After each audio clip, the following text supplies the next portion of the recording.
मित्रांनो, विषय माझा नसला तरीसुद्धा एक भारतीय नागरिक म्हणून वाटणारी कळकळ मनातली म्हणून मी तुमच्यासमोर हे मांडतो, ते म्हणजे नीट परीक्षा. मित्रांनो, 22 लाख मुलांच्या, कोवळ्या मुलांच्या, 16-17 मुलांच्या मनावर जो परिणाम झाला आहे नीट परीक्षा रद्द होण्यामागे, तर मित्रांनो किती मोठा परिणाम झाला. अगदी मुलांनी परीक्षा देऊन सुटकेचा निश्वास सोडून सगळे आपले नोट्स सगळे देऊन रद्दीच्या दुकानात विकून सुट्ट्यासाठी इकडे तिकडे गेलेले होते आणि अचानक नीटची परीक्षा रद्द झाली.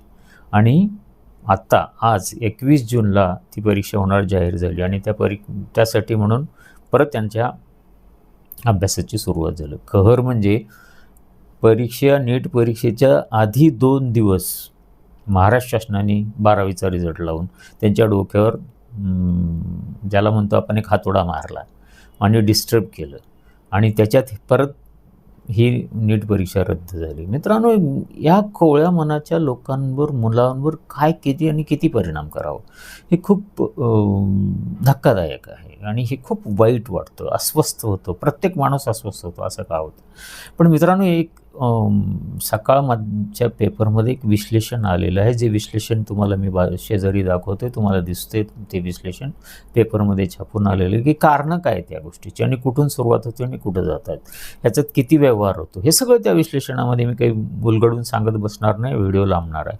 पण त्यातली मुद्दाम एक गोष्ट सांगू इच्छितो, ते म्हणजे 2024 साली ज्यावेळेस घटना झाली होती, त्यात जी कोणी दोषी होते त्या दोषींना शिक्षा झालीच नाही.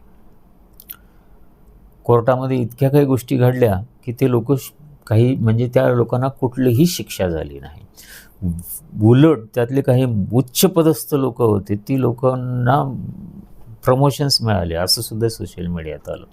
आणि यामुळं जी लोक अशी कामं करतात त्या लोकांची धारिष्ट्य वाढलं आणि त्यांनी आता फार मोठा धडाका उडवला आणि अगदी नीट रद्द करण्याची नामुष्की आपल्या देशामध्ये आली.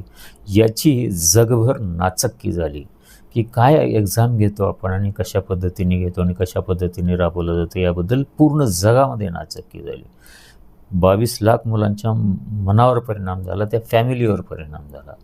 मित्रांनो, यावर कठोर कारवाई शासनाने करणं आवश्यक आहे आणि भविष्यामध्ये अशा गोष्टी घडणार नाहीत यासाठी प्रयत्न करणं आवश्यक आहे. मित्रांनो, बाजूच्या विश्लेषणावरनं ह्या सगळ्या गोष्टी तुम्हाला क्लिअर दिसत आहेत. हे तुमच्यासमोर एक नागरिक म्हणून घेऊन येणं आवश्यक होतं, म्हणून मी घेऊन तुमच्यासमोर आलेलो आहे. मित्रांनो, व्हिडिओ आवडला असेल तर लाईक करून शेअर करा, सबस्क्राईब करा ई कप्ते चॅनलला आणि इंस्टाग्रामला फॉलो करा.